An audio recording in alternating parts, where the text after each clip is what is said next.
Donc, bonjour, bienvenue à cette nouvelle capsule sur les situations proportionnelles et inversement proportionnelles. Donc, dans cette capsule-ci, on va traiter des situations inversement proportionnelles.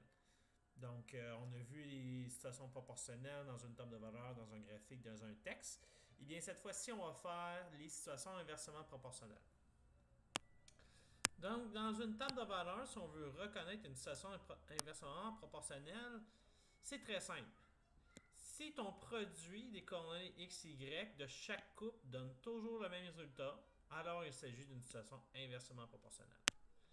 C'est le seul test que tu as besoin d'effectuer pour savoir si une situation est inversement proportionnelle. Donc ici, si je regarde les couples, 1 fois 60, 60. 2 fois 30, 60. 3 fois 20, 60. 4 fois 15, 60. 5 fois 12, 60. 6 fois 10, 60. Ça donne toujours 60, donc on peut dire que ça serait une situation qui est inversement proportionnelle. On remarque également dans une table de valeurs que x augmente et y diminue. Donc ça, c'est une autre caractéristique de la table de valeurs d'une situation qui est inversement proportionnelle.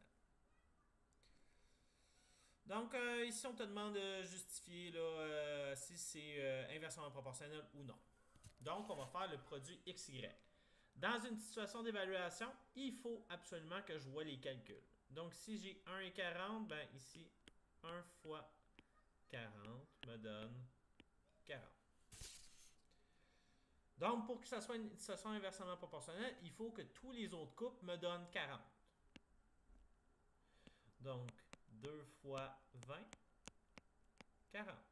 On est bien parti, on en a 2. Mais je vous rappelle que tous les couples, le produit doit être égal à la même chose. 4 fois 10, 40. 5 fois 9, 45. Et le dernier, 10 fois 5, 50. Donc là, on remarque que le produit XY n'est pas toujours identique. Donc pour le premier, le deuxième puis le troisième, ça donne 40.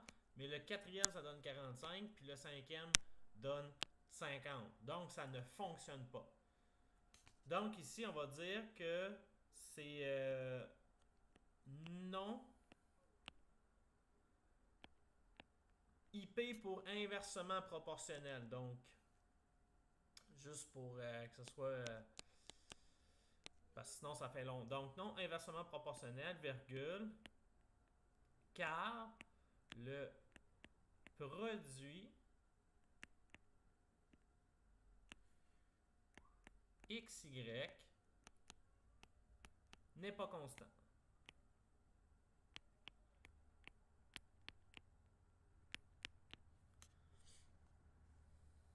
Donc, c'est suffisant. Donc, oui, de dire ça, ben, il faut aussi les calculs. Donc, toi, tu me dis que ça, c'est inversement proportionnel, ben, il me faut les calculs associés. Donc, tous les calculs, tu as 5 coupes de valeurs, ben, teste-le avec les 5. Donc, ça, c'était pour le premier exemple. Deuxième exemple. Donc, on fait la même chose. On regarde si le produit XY est toujours la même chose. 1 fois 30, 30. 2 fois 15, 30. 3 fois 10, 30. 5 fois 6, 30. Et finalement, 10 fois 3, 30. Donc ici, ça donne la même chose pour chacun des couples de valeurs. Donc on peut dire que cette situation, elle est inversement proportionnelle. Donc inversement proportionnelle, virgule, car le produit XY est constant. Puis là, entre parenthèses, écris-moi c'est quoi le produit XY, combien qu'il donne. Donc ici c'est 30, ben, tu fais juste m'écrire en parenthèse 30 pour que ça soit clair. Donc je résume, inversement proportionnel, table de valeur, on fait juste X fois Y, puis si ça fonctionne, c'est inversement proportionnel, si ça fonctionne pas, c'est pas inversement proportionnel. Donc dans un graphique, comment on peut reconnaître une situation inversement proportionnelle? Ben, c'est une courbe décroissante qui ne touche jamais aux axes.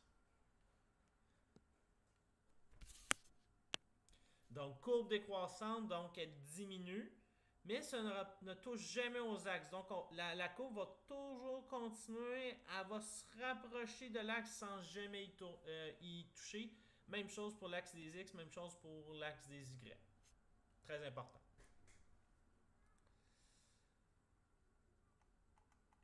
Donc, ici, on a deux exemples.